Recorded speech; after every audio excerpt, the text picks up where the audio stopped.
എല്ലാ കൂട്ടുകാർക്കും rainbow colours by ദിവ്യയിലേക്ക് സ്വാഗതം. നമ്മൾ തായ്ലാൻഡ് റെഡ് ചാമ്പയുടെ ഒരു വീഡിയോ ചെയ്തപ്പോൾ അതിൽ എയർ ലെയറിങ് ചെയ്ത് വെച്ചിരുന്നത് കാണിച്ചിരുന്നു.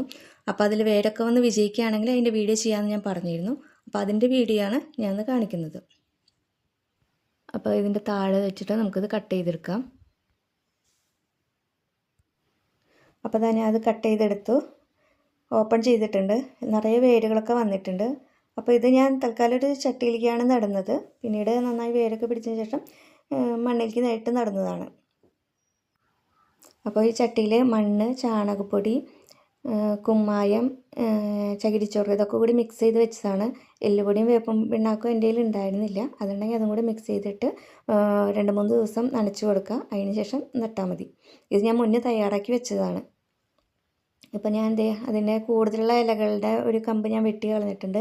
പിന്നെ ഒരു കമ്പിയും കൂടി ചേർത്ത് കെട്ടിയിട്ടുണ്ട്. അപ്പോൾ വേരൊക്കെ നന്നായിട്ട് പിടിക്കാൻ സ്റ്റേബിളായിട്ട് ഇരിക്കണമല്ലോ.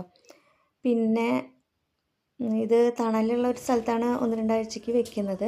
നേരിട്ട് വെയിലടിക്കാത്ത ഒരു സ്ഥലത്ത് നമ്മൾ വെക്കണം. ഇനി ഇതെങ്ങനെയാണ് ചെയ്തതെന്ന് ഞാൻ പറഞ്ഞുതരാം. ഞാനിപ്പോൾ എടുത്തിരിക്കുന്നത് ഇതുപോലെ ഒരു കപ്പാണ്. ഇതില്ലാത്തൊരു നല്ലൊരു പ്ലാസ്റ്റിക് കവർ ക്ലീനാക്കി എടുത്താൽ മതി. പ്ലാന്റ് റൂട്ടിംഗ് ബോൾ എന്നാണ് ഈ കപ്പിൻ്റെ പേര്. പിന്നെ നല്ല മൂർച്ചയുള്ള ഒരു കത്തി വേണം. അത് ചൂടുവെള്ളത്തിൽ കഴുകി നല്ല ക്ലീനാക്കി എടുക്കണം. പിന്നെ 3-4 ടാഗ് എടുത്തിട്ടുണ്ട്.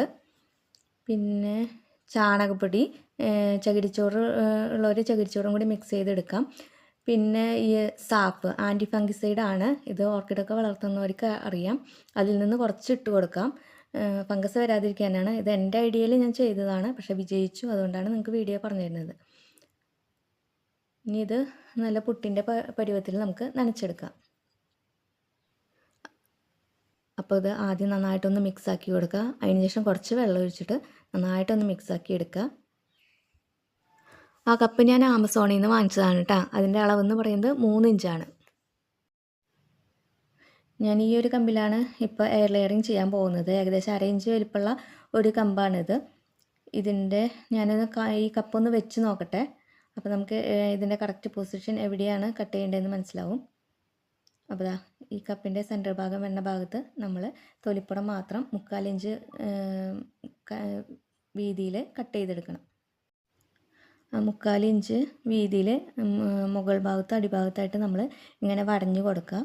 എന്നിട്ട് ആ തൊലി മാത്രം നമ്മൾ അതിൽ നിന്ന് ഇളക്കിയെടുക്കണം.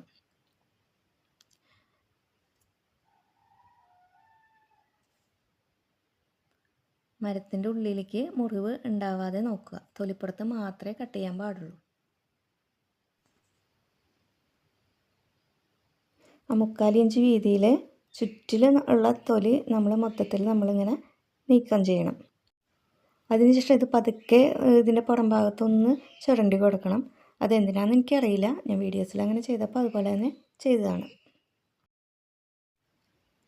ഇനി നമ്മൾ തയ്യാറാക്കി വെച്ച മിക്സ് ഈ കപ്പിലേക്ക് നിറച്ച് കൊടുക്കുക. നന്നായിട്ട് അമർത്തി കൊടുക്കുക. വേര് വരുന്ന ഭാഗത്ത് നന്നായിട്ട് ഫിക്സായിട്ട് ഇരുന്നാൽ മാത്രമേ വേര് നന്നായിട്ട് വരികയുള്ളൂ. ഇനി ഈ കട്ടിങ് വരുന്ന ഭാഗം ഈ സെൻറ്ററിലാക്കി വെച്ചിട്ട് ഇത് നന്നായിട്ട് അടച്ചു കൊടുക്കുക.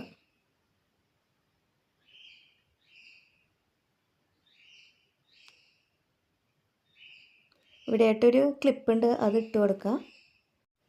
പിന്നെ നന്നായിട്ട് ഫിക്സ് ആവാനായിട്ട് 4 സൈഡിലും ഓരോ ടാഗ് കൂടെ ഞാൻ കെട്ടി കൊടുക്കുന്നുണ്ട്. ഏകദേശം 2 മാസം കഴിഞ്ഞിട്ടാണ് എനിക്കിതിൽ നിറയെ വേര് പിടിച്ച് കിട്ടിയത്. പിന്നെ വേനൽക്കാലമാണെങ്കിൽ ഈ ഹോളിക്കോടെ നിങ്ങൾ ആഴ്ചയിൽ 1-2 തവണ ചെറുതായിട്ട് നനച്ചു കൊടുക്കുക. പിന്നെ ഉറുമ്പ് ഇതിലേക്ക് കയറുന്നുണ്ടെങ്കിൽ ഈ കപ്പിൻ്റെ മേൽഭാഗത്തെ കൊമ്പിലും അടിഭാഗത്തെ കൊമ്പിലായിട്ട് കുറച്ച് വാസലിൻ പറ്റി കൊടുക്കുക. അപ്പോൾ ഇത്രയാണ് ഇന്നത്തെ വീഡിയോ. വീഡിയോ ഇഷ്ടപ്പെട്ടെങ്കിൽ ഒന്ന് ലൈക്ക് ചെയ്യുക, കമൻറ്റ് ചെയ്യുക, ഷെയർ ചെയ്യുക, സബ്സ്ക്രൈബ് ചെയ്യുക. Okay, thank you.